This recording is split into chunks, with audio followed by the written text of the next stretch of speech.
Manufacturing company by Indonesia.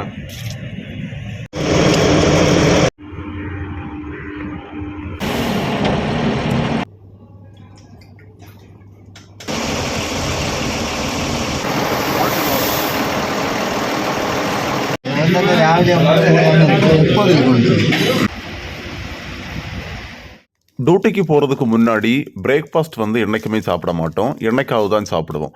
அதுலேயும் கேண்டீனில் parotta, puri, chapati so இந்த மாதிரி ஐட்டங்கள் இருந்து ஏதாவது சூப்பரான கறி இருந்தால் மட்டும்தான் நாங்கள் போய் சாப்பிட்றது. டைம் இல்லைன்னா அது கூட சாப்பிட மாட்டோம்.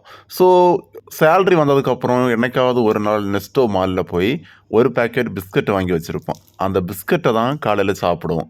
ஒரு பேக்கெட் பிஸ்கட்டும் சாப்பிட்டு கொஞ்சமாக தண்ணியும் குடிச்சிட்டு தான் நாங்கள் வந்து டியூட்டிக்கு போகிறது. சில நாட்கள் பிஸ்கட் சாப்பிட கூட டைம் இருக்காது. அந்த நாள் என்ன பண்ணுவோன்னா, அந்த ஒரு பேக்கெட் பிஸ்கட்டை பேக்கெட்டில் போட்டு கொண்டு போய் டியூட்டிக்கு போய் சாப்பிடுவோம். ஸோ இந்த மாதிரி தான் எங்களுடைய மார்னிங் பிரேக்ஃபாஸ்ட் வந்து போகும். டியூட்டிக்கு போனதுக்கப்புறமும் சாப்பாடு அப்படிங்கிறத வந்து யாராவது கொண்டு வருவாங்க. ஸோ இன்றைக்கி பார்த்தீங்கன்னா என்னோடய ஃப்ரெண்டு பேக்கில் வந்து ஆப்பிள், அதுக்கப்புறம் வந்து கிவி பழம் இதெல்லாமே கொண்டு வந்திருந்தான். ஸோ முதல்ல வந்து பார்த்திங்கன்னா ஆப்பிளை கட் பண்ணி எனக்கு ஒரு பாதி பீஸ் தந்தேன். நானும் அவரை மாட்டு அந்த ஆப்பிளை சாப்பிட்டோம். அதுக்கு அடுத்து ஒரு 5 நிமிஷம் தாண்டி கிவி பழம். ஸோ கிவி பழம் அப்படிங்கிறது வந்து நான் இது வரைக்கும் சாப்பிட்டதே கிடையாது. அது பார்க்கும்போது சப்போட்டா பழம் மாதிரி இருந்தது. அதை வந்து கட் பண்ணால் உள்ளே பார்த்தா பச்சை கலரில் இருந்தது. நான் இதான் ஃபஸ்ட் டைம் வந்து கிவி பழம் சாப்பிட்டேன். பார்த்திங்கன்னா அதோட தோலையும் கட் பண்ணி அவன் கொண்டு வரும்போது கத்தியெல்லாம் கொண்டு வந்திருக்கான்.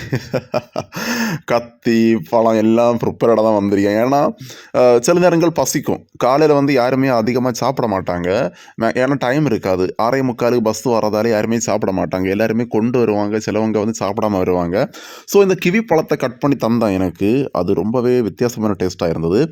அதுக்கப்புறம் ஒரு 10 நிமிஷம் கழித்து வந்து அவனுக்கும் எனக்கு மாட்டு சேர்த்து ஒரு காஃபியும் சுலைமானியும் வாங்கியிருந்தேன். ஸோ சுலைமானி வந்து நான் குடித்தேன், காஃபி வந்து அவன் குடித்தான். இன்னொரு விஷயம் என்னென்னா, அவன் வந்து மிக்சரும் கொண்டு வந்திருந்தான் பேக்கில் போட்டு. ஸோ அந்த மிக்சர் வந்து ரொம்ப வித்தியாசமான டேஸ்ட்டாக இருந்தது. ஏன்னா அதில் வந்து அவல் போட்டிருந்தாங்க. பொரி அவல் கிடையாது, பொரி. அதுக்கப்புறம் அந்த சேமியா அதெல்லாம் போட்டு ரொம்ப காரசாரமாக இருந்தது. ஸோ நான் வந்து சுலைமானியும் அந்த மிக்சரும் சாப்பிட்டேன். அவன் வந்து காஃபியும் மிக்சரும் சாப்பிட்டான்.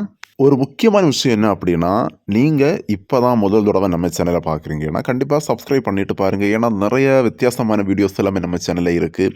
டெய்லி விலாக்ஸ், அதுக்கப்புறம் நிறைய டாபிக்ஸ் எல்லாமே இருக்குது. கண்டிப்பாக நீங்கள் சப்ஸ்கிரைப் பண்ணிவிட்டு பாருங்கள். பெல் ஐக்கானை கிளிக் பண்ணுங்கள். அதுக்கப்புறம் ஃபேஸ்புக்கில் பார்க்குறீங்கன்னா ஃபாலோ பண்ணுங்கள். இன்ஸ்டாகிராம் அக்கௌண்ட்டையும் ஃபாலோ பண்ணுங்கள்.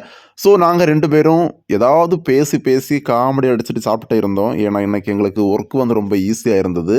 இது எங்களோட கேண்டீன். ஸோ இந்த கேண்டீனுக்கு சாப்பிட போகும்போது, மத்தியானம் சாப்பிட போகும்போதும் சரி, நைட்டு சாப்பிட போகும்போதும் சரி, லைனில் நின்று தான் சாப்பாடு வாங்கணும். ஸோ யாருமே வந்து இடையில போய் வாங்கக்கூடாது, லைனில் நின்று தான் வாங்கணும். ஸோ அதான் கம்பெனி ரூல்ஸ். நாங்கள் ஒர்க் பண்ணுற பிளேஸில் ஒரு விஷயம் என்ன அப்படின்னா, ஒரு இடத்துல வேலை பார்த்துட்ருப்போம். ஸோ அந்த இடத்துலேருந்து இன்னொரு இடத்துக்கு கொண்டு போவாங்க. அங்கே வேலை பார்த்துட்ருப்போம், அங்கேருந்து வேறு இடத்துக்கு கொண்டு போவாங்க. ஏன்னா நிறைய ஒர்க் இருக்கும் அதனால். ஸோ அதே மாதிரி தான் எங்களை திடீர்னு சொல்லிவிட்டு நாங்கள் 23 பெர்த் நம்பர் 23ல் இருந்தோம். எங்களை திடீர்னு பெர்த் நம்பர் 34க்கு வந்து கொண்டு போனாங்க. ஸோ அங்கே வந்து பார்த்திங்கன்னா நேவி ஷிப் வந்துருந்தது. நேவி ஷிப்பில் நேவியில் உள்ளவங்களுக்கு தேவையான ஃபுட் எல்லாமே வந்து லோடு பண்ணுறது. ஸோ ஒரு கண்டெய்னரில் வரும்.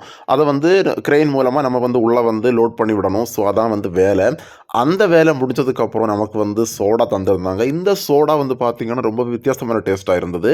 ஸோ ரொம்ப ஸ்வீட்டாக போக்காட்டி ஸ்வீட் சாரி பொக்காரி ஸ்வீட். அந்த சோடாவையும் குடிச்சிட்டு நான் என்னோட ஃப்ரெண்ட்ஸும் சின்ன வீடியோ கிளிப்ஸ் எல்லாம் எடுத்துகிட்டு இந்த டே வந்து முடிச்சிட்டோம். ஓகே ஃப்ரெண்ட்ஸ், இந்த வீடியோவோட முடிக்கிறேன். நாளைக்கு உங்களை மறுபடியும் மீட் பண்ணுறேன். பாய்.